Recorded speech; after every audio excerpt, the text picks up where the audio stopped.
ब्रह्मा जी का अभिमान भंग। श्री नंदकेश्वर बोले, इसके पश्चात शिवजी ने अपनी भौहों के बीच में भैरव को प्रकट किया। भैरव ने प्रकट होकर भगवान शिव से पूछा, मेरे लिए क्या आज्ञा है। ब्रह्मा जी पर क्रोध करते हुए भगवान शंकर ने भैरव से कहा, तुम अपनी पैनी तलवार से ब्रह्मा जी की सेवा करो। शिव जी की आज्ञा पाते ही भैरव ने ब्रह्मा जी के केशों को पकड़ लिया। भैरव ने ब्रह्मा जी के 5वें मुख को, जिससे उन्होंने असत्य बोला था, काट दिया। अन्य सिरों को काटने के लिए भैरव जैसे ही तैयार हुआ, ब्रह्मा जी शिव जी के चरणों में गिरकर क्षमा याचना करने लगे।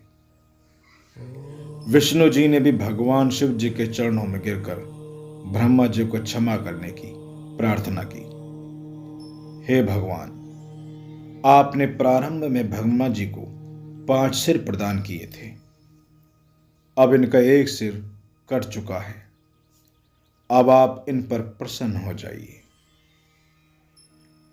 भैरव ब्रह्मा जी को छोड़कर बोले, हे ब्रह्मा, तुमने अपनी प्रतिष्ठा और ईश्वरत्व के लिए छल कपट किया है, इसलिए तुम सत्कार, स्थान और उत्सवों से विहीन किए जाते हैं। ब्रह्मा जी शिव जी के वरद और स्वामी कहकर अपना 5वां सिर मांगने लगे। इस पर शिव जी ने कहा, अराजकता के डर से मैं संसार की स्थिति बिगड़ने नहीं दूंगा। हे पुत्र, जो अपराधी हैं उसे तुम दंड प्रदान करो।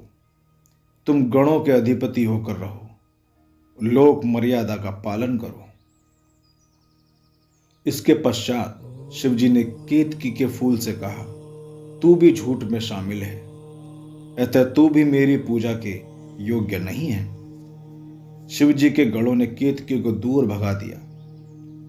केतकी शिवजी से हाथ जोड़कर बोली, हे स्वामी, मुझे माफ करने की कृपा करें।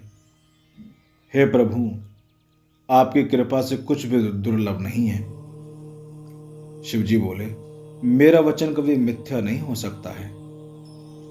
मैं अब तुम्हें स्वीकार नहीं कर सकता, परंतु मेरे भक्त तुम्हें स्वीकार करते रहेंगे। इस प्रकार तुम्हारा जन्म सफल हो जाएगा। मेरे मंडप की रचना में तुम सिरमौर ही रहोगी।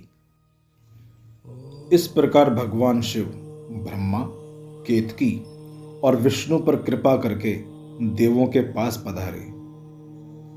देवताओं ने शिवजी का पूजन कर स्तुति की। पुनः शिवजी अपनी सभा में जा बैठे। ओम नमः शिवाय।